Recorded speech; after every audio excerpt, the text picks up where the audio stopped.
What is going on, Headliner Nation? Jake, Fantasy Headliners. Hopefully everybody's doing well out there today as we kick off week 11 now of our fantasy football season. It's going by super quick, and we'll go through every matchup here and talk about a lot of running backs today. Also go back and see how we did in week 10. However, before we get into either of those sections, I want to throw a quick reminder out there because I think a lot of people have kind of forgotten what the actual purpose of this show actually is. It's to supply information, right? It's an informative show. We try to put out as much research and facts that we can to you, the team owner. We then give our opinion on whether we would start or sit them. But you got to remember, everybody's leagues are different. Every scoring system is different. Everybody's bench options are different. You are still the team owner. You're supposed to take the information, apply it to your league, and make the decisions for your team. We do not run your fantasy teams. There's a lot of people that want to come back each and every week and point out the misses. We know. We actually talk about them ourselves every single week. And of course we want to be 100%, but nobody is going to be 100%. We strive to be the best that we possibly can. And as of late this season, given all the circumstances, overall, I'm super pumped with the way this season has happened. We're consistently over 70% on a weekly basis. But I want to make sure I throw that out there to you guys and just let you know. Remember, you're still the team owner and you're just taking this and helping forming your own opinions for your teams. But now let's go back and see how we did in week 10 at the running back position. And overall, it was a super solid week at the running back position here once again. We had a total of 55 running backs we gave a start or sit designation to. Out of those 55 running backs, 39 of them were correct for an accuracy percentage of 71%. The problem here is probably the biggest miss, right? It's Phillip Lindsay. Everybody wants to come back and let us know about Phillip Lindsay, and I hate that I missed on Phillip Lindsay. Trust me, I even had him in a few of my lineups this week also, and it hurt. I didn't see him going out there and getting his second fewest snaps of the entire season. He's been the better running back in Denver. The problem is, nobody ran the ball hardly in Denver this past week. Nyheim Hines, he came out and absolutely exploded on his birthday. What about Rex Burkhead? All he does is basically score touchdowns at this point in New England. Some of the bigger hits, though, DeAndre Swift had his coming out party being named the starter there in Detroit. Antonio Gibson. Heck, Antonio Gibson and J.D. McKissic could both be on here. We started both of them last week. They both finished in double digits. Wayne Gallman, he was a late change there. Hopefully a lot of people saw that graphic on Sunday morning. We changed a few things around. Wayne Gallman, one of those guys that we moved to a start, and the kid came out and played very well. But now we have to move into week 11, right? We're heading down the home stretch, and this is where wins get really important. So let's take a look at all the week 11 matchups here for running backs and see who we should start and sit. We're going to kick it off right now with Thursday Night Football. That's where we're going to find my Arizona Cardinals and Seattle Seahawks going at it, and I guess Kenyon Drake is good to go, right? We wanted to see how they used him as part of the game plan last week, and he looked fine. After missing only one game and the bye week, he came out this past week, had 16 carries for 100 yards rushing, and averaged 6.25 yards per carry, his second best average of the season. Plus, he continued to out-touch Chase Edmonds 17-11. Now he gets a matchup this week going up against the Seattle Seahawks. They give up almost 19 fantasy points per game, but this split is going to continue, and it's going to continue to be a headache. Now, these two teams faced off just a couple weeks ago, back in week 7. It's the game in which Kenyon Drake got hurt, and in that game, Chase Edmonds had 145 total yards. Now, coming into this week, obviously Drake's going to be a little bit more involved in this game plan. It's like playing darts blindfolded, right? I mean, either one of these guys has the potential for a big game. So what we're doing, we're playing blind darts today. Who am I going to throw a dart on and hit today?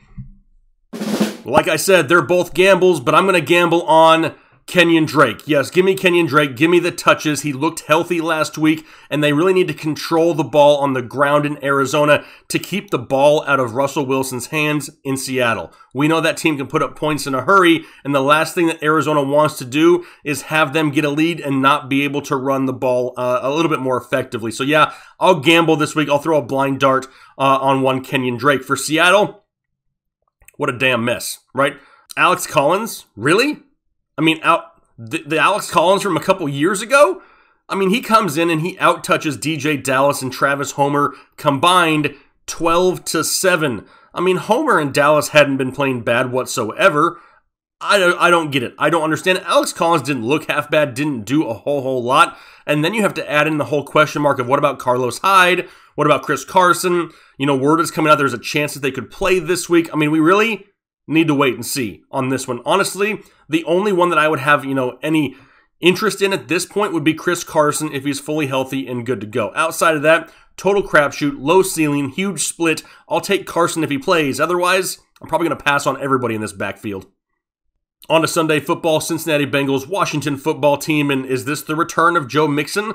A lot of people expected him to be back last week after their bye week, and he wasn't, and it's leading people to be pretty concerned that maybe this injury he suffered is a little bit worse than originally reported. He's been out now since week 7, but this week they have a matchup going up against the Washington football team who allows right on 18 fantasy points per game. But Gio Bernard's been a pretty solid fill-in, right? They're not really rushing Joe Mixon back for any, certain purpose here. Not like they're going to the Super Bowl in Cincinnati. And you know what you're going to get with Gio, right? He's not going to be a huge yardage guy. Yeah, he'll find the end zone at times. Plus, he's going to be involved in the passing game. A very serviceable flex play on a weekly basis. So this one's going to be pretty straightforward. If Mixon is back and practicing and starting this weekend, he's back in the fantasy lineup start column. If he sits, we just throw in Gio and continue rolling like we have for the past few weeks. What about for Washington, though? Last week, we went double football team on you, right? Yeah, we started Gibson and McKissick, and you know what? I'm going to do it again this week because Antonio Gibson continues to find the end zone, now has 7 rushing touchdowns on the season, and J.D. McKissick has 29 targets over his last 2 games combined.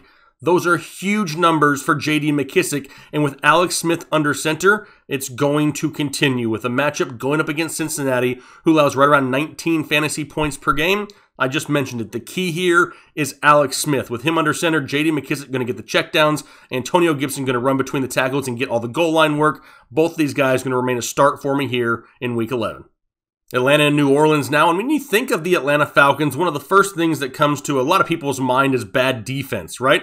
Well, actually, against the run, against running backs in fantasy football, they're not that bad. This matchup here going up against the New Orleans Saints is actually the #1 overall defense against fantasy running backs, the New Orleans Saints, against the #5 overall defense in the Atlanta Falcons against opposing running backs. Both of these defenses give up less than 15 fantasy points per game to opposing running backs. So what does this mean for Todd Gurley on the Atlanta Falcons side of things? Honestly, he's been touchdown dependent all year, right? He's not racking up huge yardage, and he's not overly involved in the passing game either. He's only had 1 game all year where he's rushed for over 100 yards, and outside of that 1 game, hasn't broken 80 on the season. But he continues to find the end zone. He's got 9 rushing touchdowns, and he's the running back 9 overall and half PPR scoring right now for fantasy football. Is this a great matchup? No. Can you probably afford to sit Todd Gurley this week? No. He's going to remain a start here once again, and we're hoping for that touchdown upside. What about Kamara? What happens without Drew Brees? What happens with Jameis Winston under center? Less checkdowns? More gunslinging? I mean, is Jameis just going to come out there and start uncorking balls down the field like he did in Tampa Bay, which led to more turnovers, which led to games that he was trailing, which led to more throwing? I mean, Alvin Kamara is not overly, dependent on carries from the backfield. And it's his involvement in the passing game. We need Jameis Winston to continue to use Alvin Kamara. Can we expect the same usage? We can't expect that. We're going to hope for it, but there's no way that we can sit him until we find out he's the #1 running back in all things fantasy right now. You got to continue to start Alvin Kamara.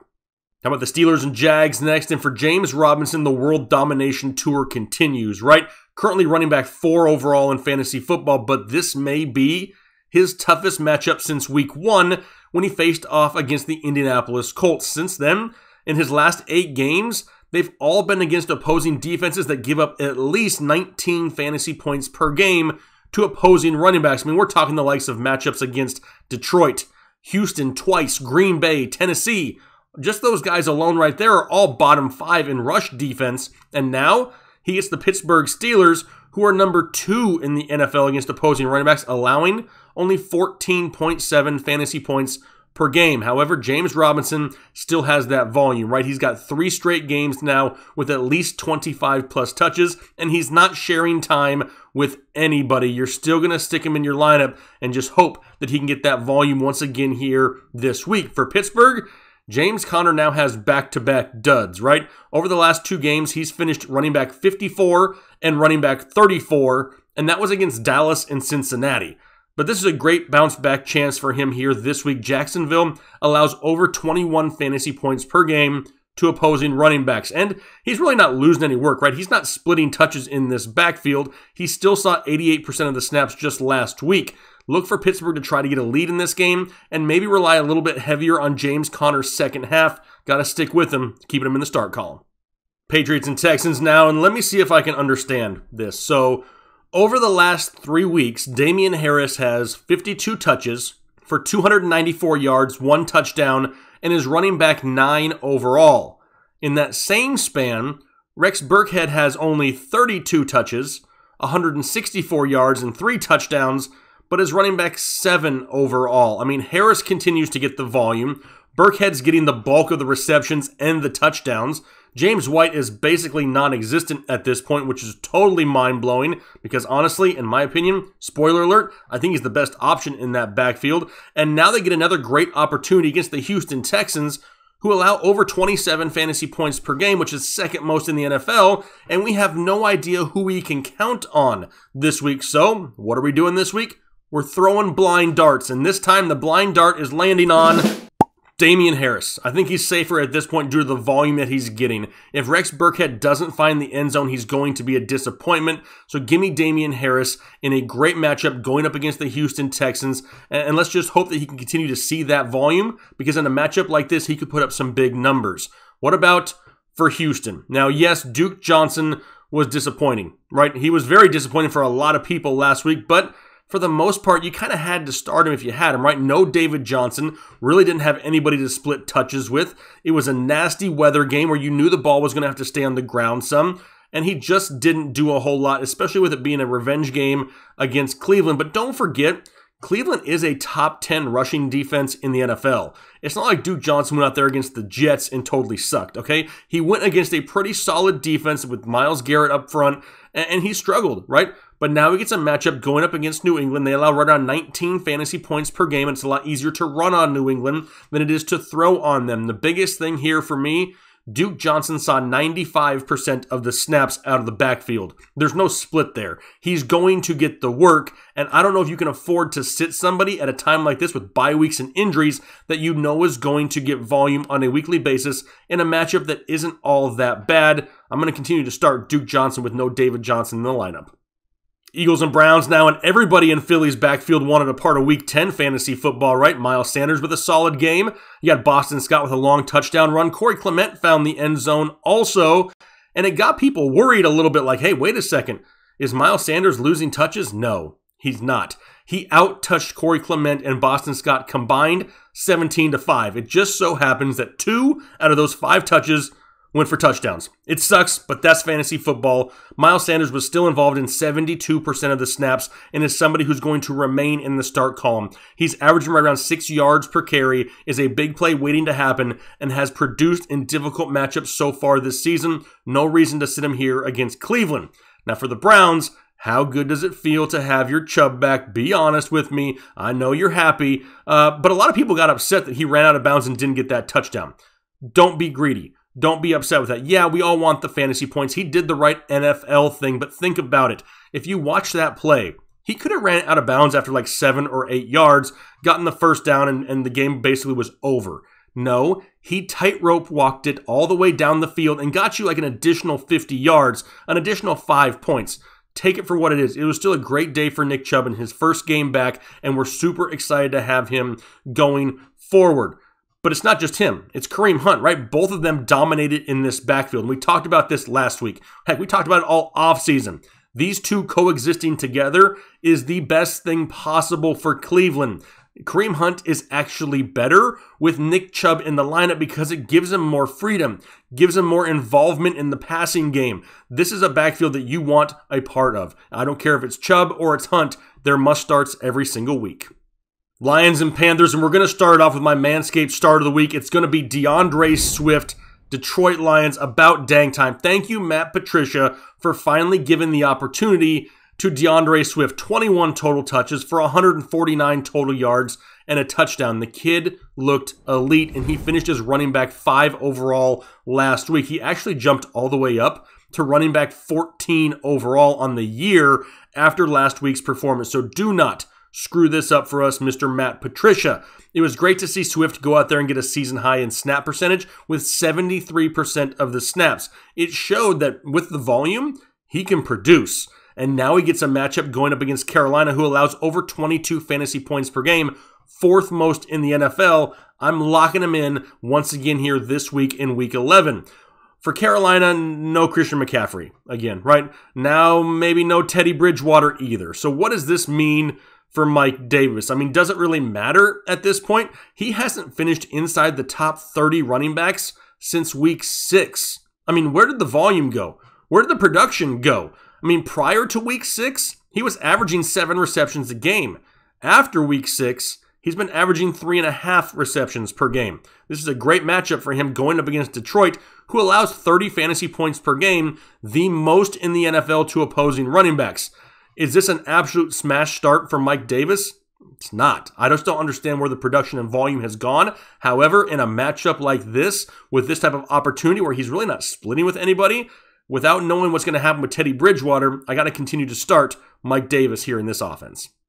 Titans and Ravens now, and yet another tough matchup for Derrick Henry.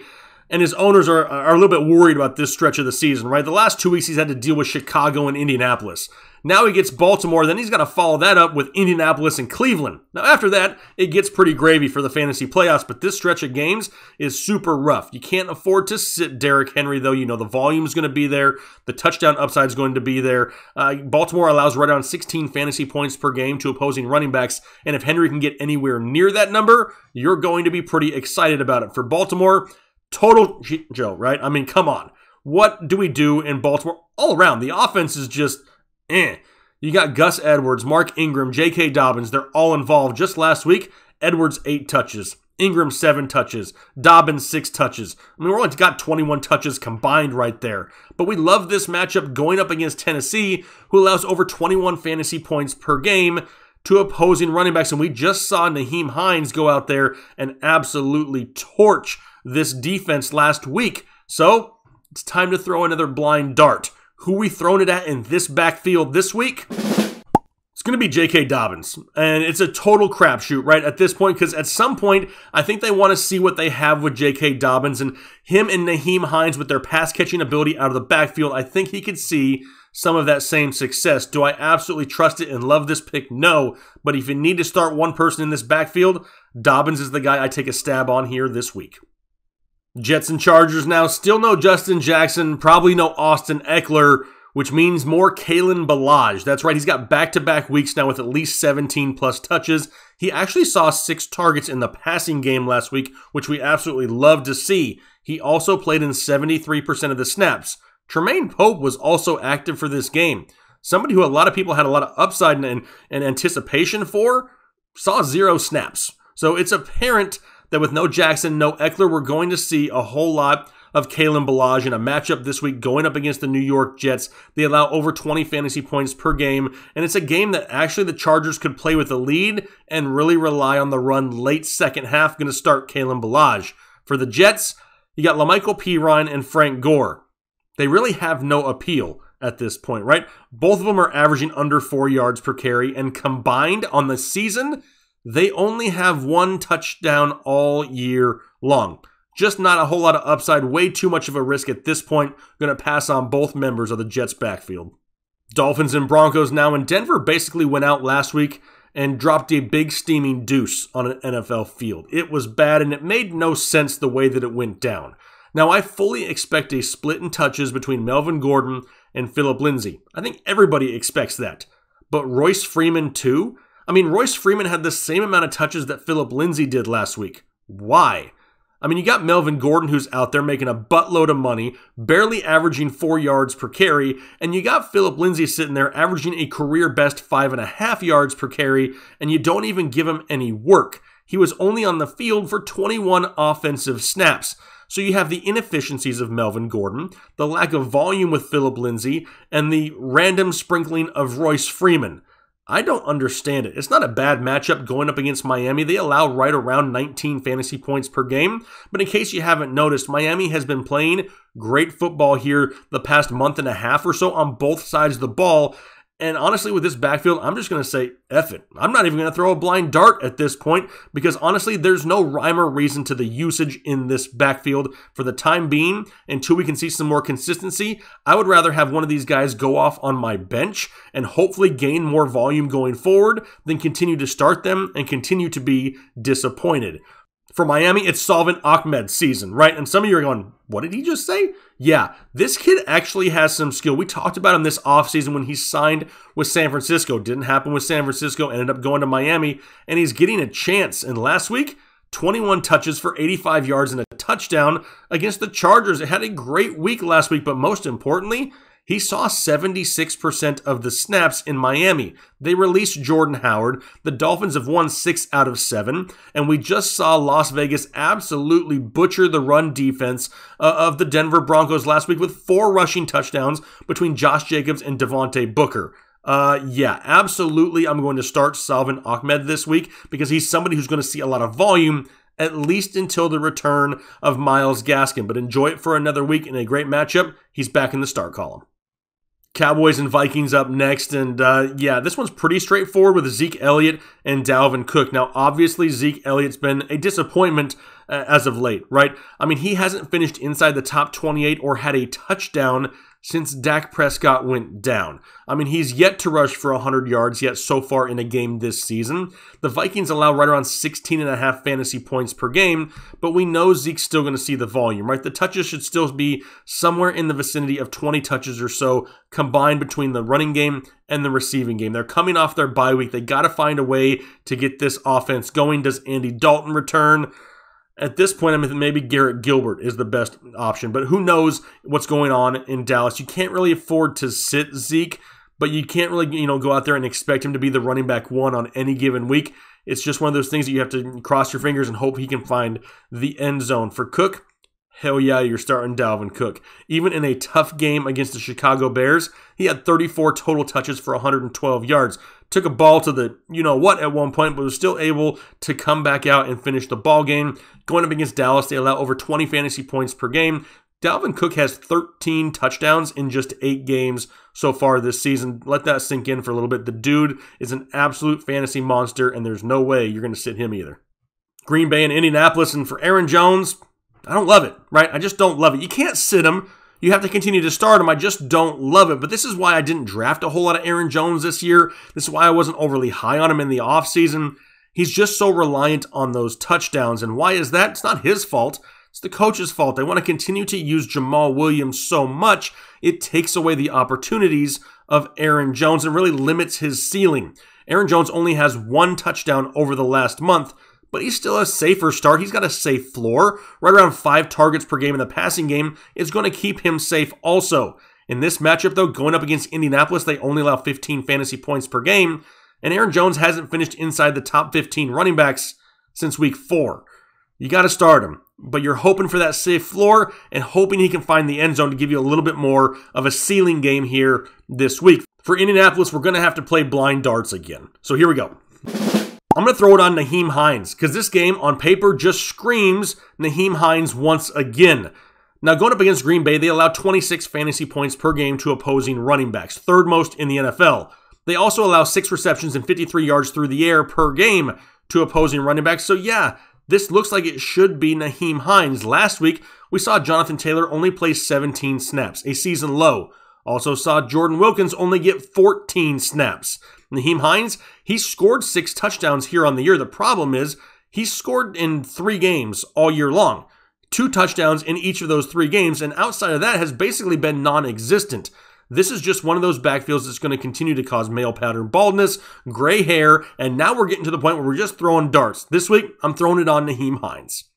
Chiefs and Raiders, and another great week last week from Josh Jacobs. He had 25 total touches for 136 total yards and 2 touchdowns, finishing inside the top 15 now in 4 out of his last 5 games. And he's doing all of that with Devontae Booker basically balling there right behind him, right?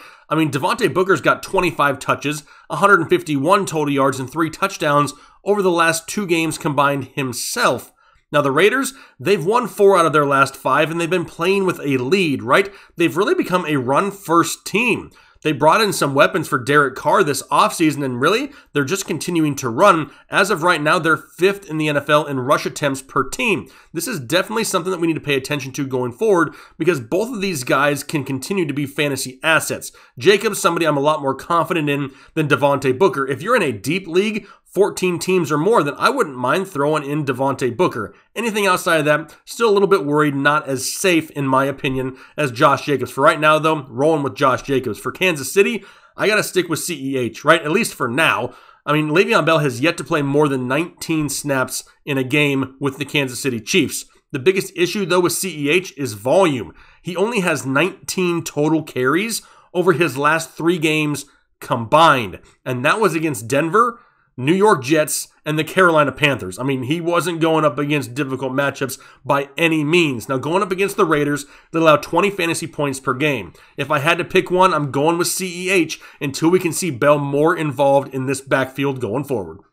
On to Monday Night Football, Los Angeles Rams, Tampa Bay Buccaneers, and the Rams coming off their bye week last week. We are hoping for a little bit more clarity in their running game going forward here for the second half of the season. Didn't happen, right? If anything, maybe it got worse because we saw more Cam Akers with Darrell Henderson and Malcolm Brown.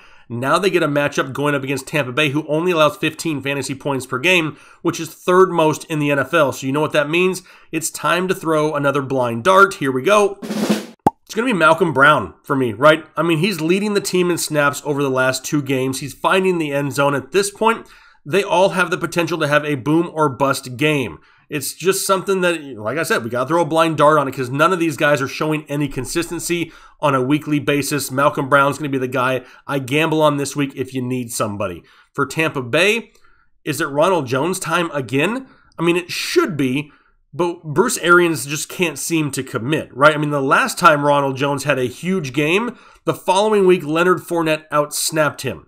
So it's really up in the air on what's going to happen in Tampa Bay, and this really isn't a talent or an opportunity issue. It's a play calling and coaching issue. We just can't trust Bruce Arians. As of right now, I would think that Rojo deserves to be the starting running back there in Tampa Bay and getting the bulk of the touches. The Rams allow right around 15 fantasy points per game. On this one, we're just crossing our fingers in hopes that he can stay out of the doghouse for a week again and give us another solid performance this week. All right, those are my starts and sits for the running back position here, Week 11 fantasy football. Hopefully that gave you some information to help make some of the decisions a little bit easier for your teams this week. But just a quick reminder, we'll have rankings later in the week and then a live show on Saturday evening, and we'll continue to update information. So make sure you stay tuned through all those episodes so you have the most up-to-date information. We greatly appreciate the support out there, and we look forward to talking to you guys throughout the week. Thanks. Have a good one.